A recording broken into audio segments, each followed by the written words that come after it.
నటి కాజల్ అగర్వాల్కు మొదటి నుంచి అన్ని సందేహాలే. 9వ తరగతి చదువుతున్నప్పుడు తను అందంగా ఉంటానా లేదా అనే సందేహం.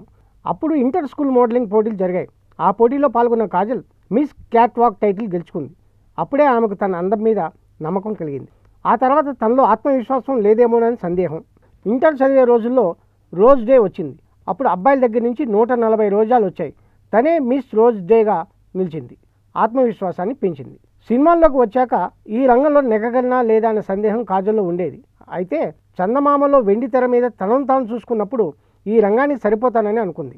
మగధీరలో నటించాకే స్టార్గా రాణించగలనని దృఢ నమ్మకం ఏర్పడింది. కాజల్కు తను ఏదైనా అడ్వెంచర్ చేయగలిగే ధైర్యం ఉందా లేదే అనేది మరో సందేహం. షికాగోలో తన చెల్లెలు నిషా అగర్వాల్తో కలిసి స్కై డైవింగ్ చేసింది. 18,000 అడుగుల ఎత్తులోని విమానంలోంచి అంత ధైర్యంగా దూకడం అనేది తన జీవితంలోని మరుపురాని థ్రిల్ అంటుంది.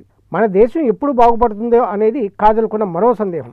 సిగ్నల్స్ దగ్గర కారు ఆగినప్పుడు చాలామంది యాచకులు భిక్షం అడుగుతూ ఉంటారు. కొంతమంది గబగబా కారు తుడిచేసి డబ్బులు ఇమ్మని చేతులు చాపుతూ ఉంటారు. మన దేశానికి స్వాతంత్రం వచ్చి 70 ఏళ్ళు అవుతున్నా ప్రభుత్వాలు ఎన్ని మారుతున్నా ఇంకా ఈ పరిస్థితి మారటం లేదేమిటా అని చాలా బాధపడుతూ ఉంటుంది కాజల్.